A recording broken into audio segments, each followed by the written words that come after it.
Olá, meus irmãos, estamos aqui com o nosso Estudo Básico do Espiritismo, volume 1. Estamos ainda no módulo 2, Introdução ao Espiritismo. Roteiro número 12, Atavismos no Espiritismo, quarta parte. Essa é a aula de número 58.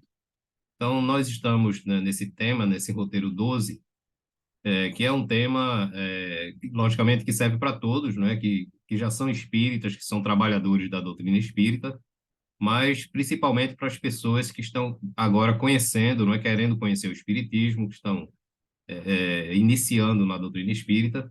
Então, esse módulo 2 ele é bastante específico, não para essas pessoas, tá? Então, nós vimos nas aulas passadas, não é, que foram as três primeiras partes desse assunto, os atavismos, né, do espiritismo, as enxertias, não é, os modismos, digamos assim, que as pessoas querem introduzir no espiritismo, de forma equivocada, né, que diga-se de passagem, e que não correspondem ao que é verdadeiramente a doutrina espírita ou o espiritismo, tá certo? Então, infelizmente, alguns dirigentes de alguns centros espíritas, graças a Deus não são todos, né, nem são maioria, mas muitos centros espíritas, pelo menos aqui no nosso estado, né, tentam, talvez até pelo desejo de trazer mais adeptos, né, mais frequentadores, o que também não é uma coisa que interesse ao espiritismo, né? Logicamente que quem vai a um centro espírita, quem procura o espiritismo deve fazer isso de livre e espontânea vontade, né, quando você precisa de algum tipo de artifício, né, para atrair pessoas, é porque você está tirando o foco do que realmente interessa. E o que interessa dentro de um centro espírita é ensinar o espiritismo, né, na sua forma simples, na sua forma dentro da proposta que Allan Kardec, juntamente com a espiritualidade, realizou, não é, quando elaborou o corpo doutrinário do espiritismo, quando desenvolveu as obras básicas e depois, com os outros autores, as obras complementares. Então, essas enxertias, né, esses atavismos que se coloca dentro do espiritismo não traz nenhum benefício à doutrina, muito pelo contrário, né, eles são perniciosos, são prejudiciais ao espiritismo, e para todos aqueles que estão começando, né, aprendendo o espiritismo, devem ficar atentos, né, para essas questões que nós estamos tratando aqui. Então, nós falamos nas aulas passadas de algumas enxertias, não é? E demos uma ênfase ao reiki, né? Que é uma coisa como já falamos, algumas casas espíritas, alguns dirigentes de centros espíritas tentam implantar no espiritismo em detrimento do passe, e quem está acompanhando as aulas, né, viu nas aulas passadas que o reiki é uma coisa que é totalmente diferente do que é o passe espírita, né? E que ele não é uma terapia espírita que não deve ser aplicado dentro do centro espírita.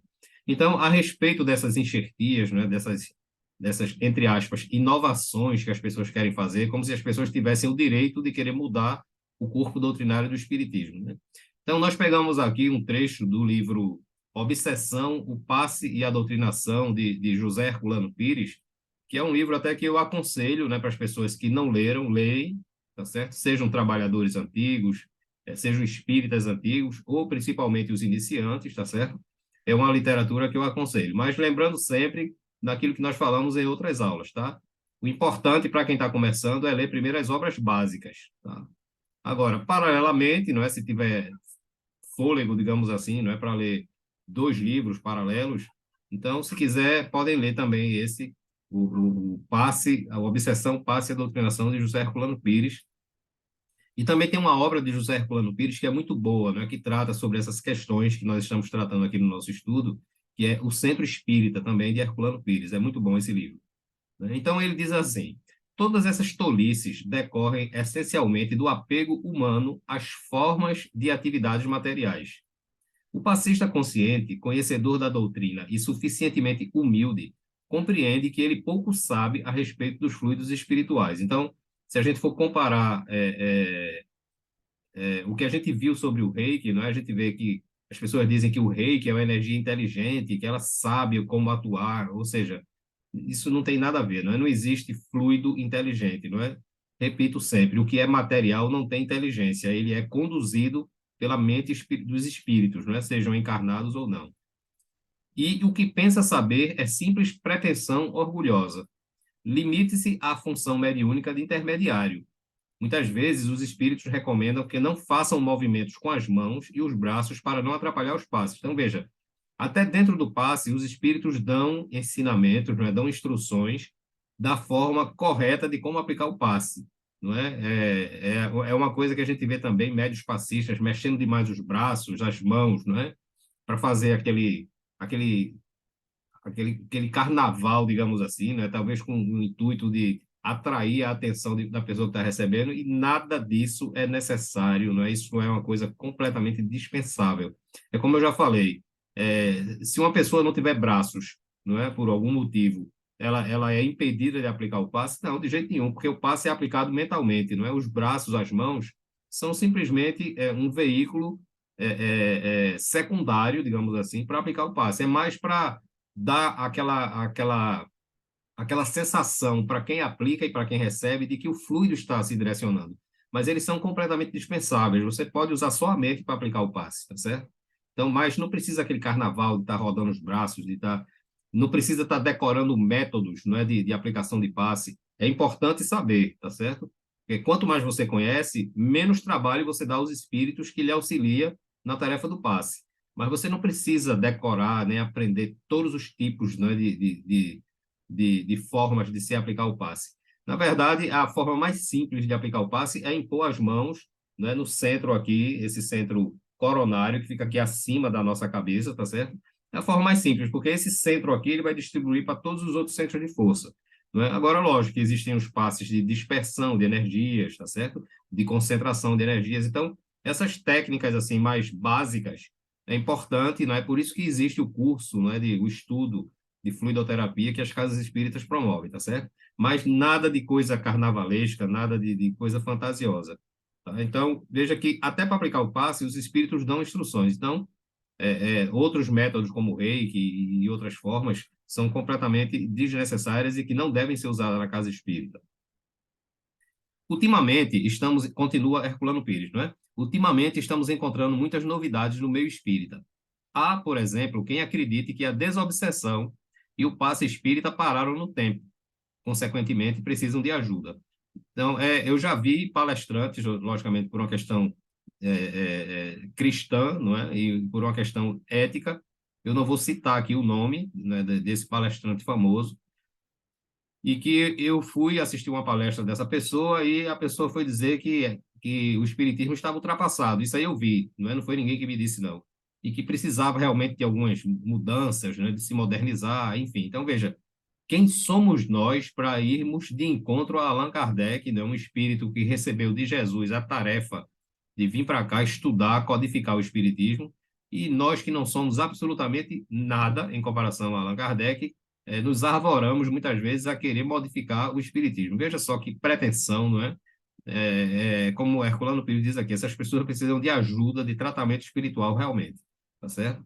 Então, as reuniões de desobsessão são reuniões específicas, feitas com pessoas adredemente preparadas, tá certo? Pessoas que são conhecedoras do espiritismo, que conhecem a mediunidade, que estudam, não é, a doutrinação, que é o doutrinador, ele é chamado de doutrinador, mas ele é um médium esclarecedor, é aquele que conversa com o espírito, não é, que o orienta, não é, com muito amor, com muita paciência, né, para tentar demover ele das suas ideias de maldade, de perseguição, né, de processos obsessivos. Então, isso é uma coisa que existe desde que Allan Kardec, eu estou me referindo ao espiritismo, né, de uma forma específica. Comunicação mediúnica existe desde que o homem existe, nós já vimos isso. Mas desde que Kardec começou os trabalhos, né, que fundou o primeiro centro espírita, que foi a Sociedade de Estudos Espíritas, que as reuniões de desobsessão vêm sendo feitas, né? Eu particularmente já tive a oportunidade de participar de várias reuniões de desobsessão, tá certo? E a quantidade de espíritos que são atendidos, não é? Nem todos a gente consegue demover dessas ideias de perseguição, não é? De maldade, de obsessão. Mas uma boa parte desses espíritos são esclarecidos, não é? Porque muitos estão ali só por falta de esclarecimento. Quando você esclarece e que mostra para ele com amor, não é? Com paciência, que o que ele está fazendo é errado e que traz prejuízo não só para ele, mas para outras pessoas, então, alguns desses espíritos refletem e realmente mudam a sua forma de agir. Então, milhares de espíritos são ajudados através de reunião de desobsessão para chegar uma pessoa de uma forma desarvorada e dizer que isso está ultrapassado, realmente é muita pretensão, né? Então, Herculano Pires diz assim, perguntemos, Allan Kardec está ultrapassado? Né? Essa é a grande questão, né? J. Herculano Pires responde, o Kardec superado dos espíritas pretensiosos dos nossos dias está sempre na dianteira das conquistas atuais. O espiritismo é a ciência, e, acima de tudo, a ciência que antecipou e deu nascimento a todas as ciências do paranormal, desde as mais esquecidas tentativas científicas do passado até a metapsíquica de Richer e a parapsicologia atual de Heine e McDougall. Então, todos esses estudos, né, feitos por esses cientistas, eles são explicados, não é? Eles são informados, né, de uma forma objetiva e, acima de tudo, racional pela doutrina espírita. Então, o espiritismo ele pega esses estudos, né, essas ciências do passado, como a metapsíquica, a parapsicologia, e ele traz luz, não é, a esses estudos, não é? Ou seja, questões que ficaram sem respostas, né, feitas por esses cientistas, por esses estudiosos, e o Espiritismo dá as explicações, não é? Mostrando a existência do mundo espiritual, mostrando a mediunidade, mostrando a reencarnação, né? Como é que se processa esses fatos, mostrando as faculdades anímicas que todos nós seres humanos possuímos, não é? Eu já falei nisso aqui, a diferença de animismo para mediunidade, não é? O animismo são faculdades como a intuição, a inspiração, não é? A vidência é uma faculdade anímica que pode se tornar mediúnica e que a gente vai ver isso de uma forma bem detalhada quando a gente entrar no assunto de mediunidade, tá certo? Mas todas tanto a faculdade anímica como mediúnica, ela é inerente ao ser humano. Então, essas explicações vieram preencher as lacunas, não é que essas ciências, não é como o caso da metapsíquica e a parapsicologia, elas elas estavam faltando preencher essas colunas. Então, essas lacunas que liga. Então, o espiritismo ele é uma base, não é? Ele comprova, não é, a existência do metapsiquismo, da parapsicologia, ou seja, daquilo que está acima, não é, do estudo da psicologia, que é o caso da parapsicologia, tá certo? Então, uma pessoa chegar e dizer que Allan Kardec está ultrapassado, realmente ela precisa, né, de muito carinho, não é, de muita atenção, de muito tratamento espiritual, tá certo?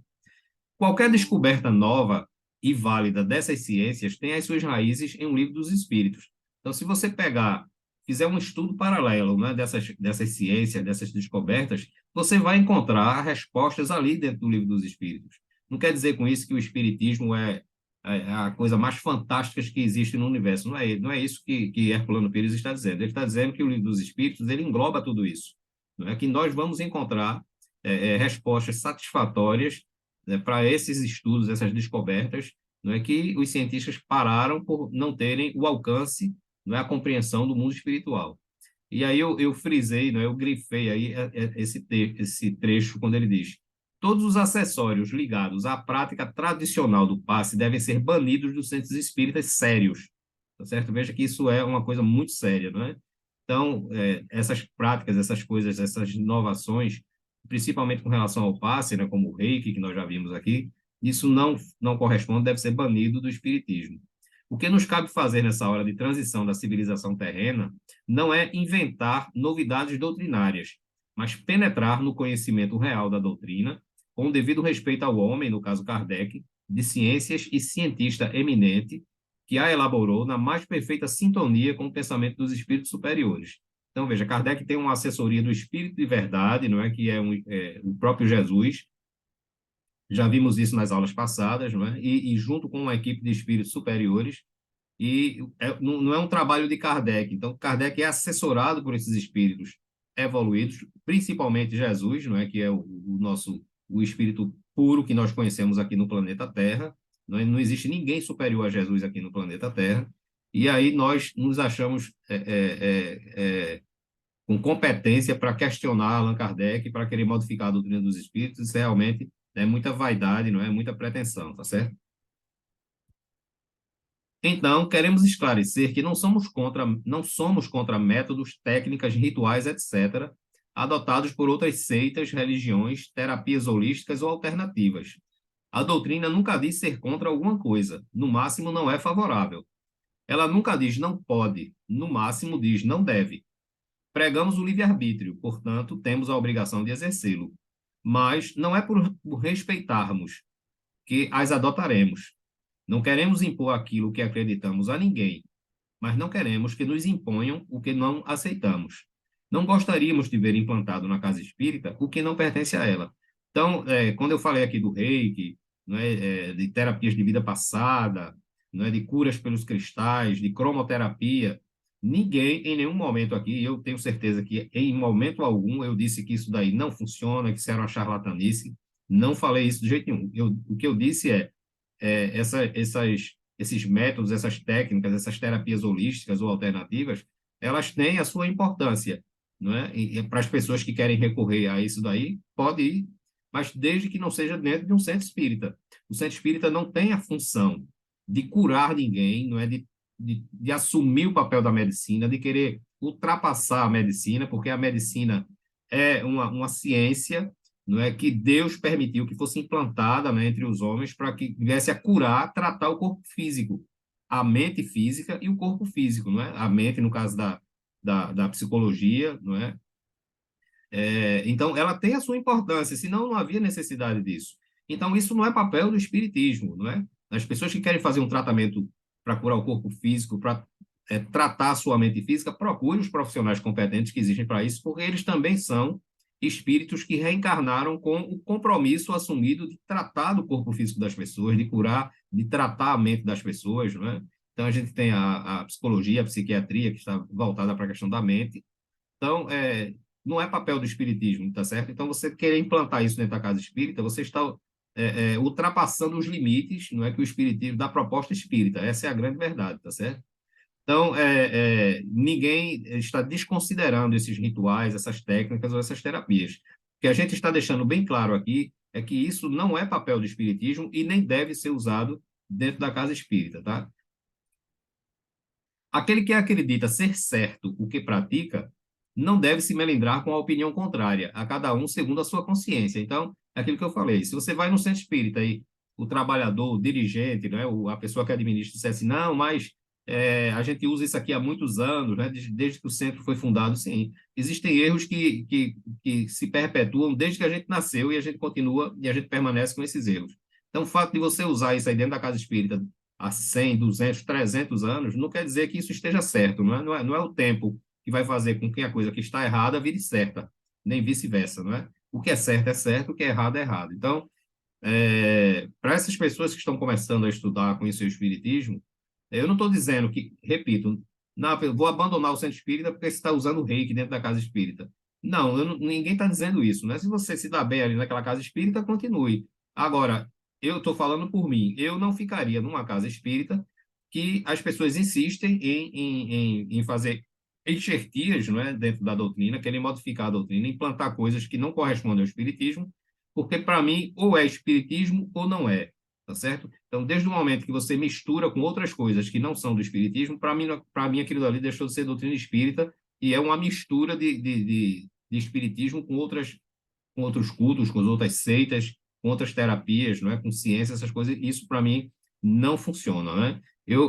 Todas as casas espíritas que eu participei, todas elas, graças a Deus, eram seguidoras, não é, do que é o espiritismo na sua pureza, na sua essência. E por isso que eu continuo e fiquei nelas, tá certo? Então, isso é de cada pessoa. Continuando. Portanto, gostaríamos que todos compreendessem que não escrevemos para criticar, ofender, brigar, até porque este não é o intuito da doutrina espírita. Escrever textos espíritas e omitir o que o espiritismo prega para não desagradar este ou aquele seria covardia da nossa parte e falta de caridade com o espiritismo. Apenas utilizamos este meio de comunicação para tirarmos dúvidas e divulgarmos a doutrina dos espíritos como ela é aos espíritas, não espíritas, simpatizantes e até não simpatizantes. A maior caridade que podemos fazer ao espiritismo é a sua divulgação, disse Emmanuel. Portanto, a pratiquemos com respeito e responsabilidade. Então, veja, pessoal, que o espiritismo é uma coisa muito simples. Quem complica somos nós, não é?